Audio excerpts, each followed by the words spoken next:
प्रदेश सरकार के 2 मंत्रियों के हवाई मार्ग से कोरबा आने के द्वारा बालको नगर उमगड़ा के एयर स्ट्रिप में हेलीकॉप्टर के समक्ष उत्पन्न परिस्थितियों को लेकर प्रशासन एक्शन मोड में आ गया है।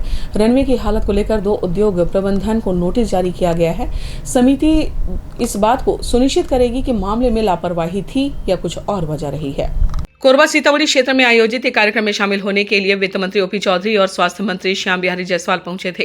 राज्य सरकार के हेलीकॉप्टर को एयर स्ट्रिप में लैंडिंग कराने के दौरान काफी समस्या हुई और इसी प्रकार की स्थिति टेक ऑफ के दौरान भी पैदा हुई। इससे अनहोनी की आशंका बनी हुई थी। हेलीकॉप्टर के पायलट के द्वारा इस बारे में शिकायत की गई, जिस पर प्रशासन ने संज्ञान लिया। कलेक्टर अजीत वसंत ने बताया कि सीएससीबी और बालको को इसके लिए नोटिस दिया गया है और जांच समिति बनाई गई है।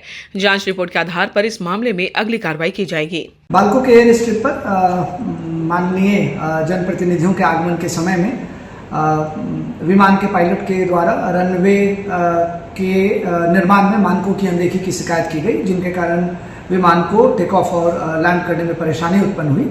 और इस शिकायत के प्राप्त होने के बाद बालको और सीएससीबी इन दोनों को नोटिस जारी किया गया है और एक 3 सदस्यीय कमेटी बनाई गई है, जो कि रनवे की जांच करके रिपोर्ट देगी। ये दोनों रिपोर्ट आ जाने के बाद नियमानुसार आगामी कार्रवाई की जाएगी। हवाई पट्टी और विमानतल का निर्माण नागरिक उड्डयन विभाग की गाइडलाइन के हिसाब से किया जाता है। इसके लिए कई प्रकार के मानक तय किए गए हैं। प्रशासन के पास जो विषय आया है उसमें कहा गया है कि एयर स्ट्रिप में खामियां थी, जिसके कारण दिक्कत हुई, इसलिए इसे गंभीरता से लिया गया। 3 सदस्यों वाली जांच कमेटी मौके पर क्या कुछ पाते हैं, इसका इंतजार बना हुआ है। Bureau report, grand news.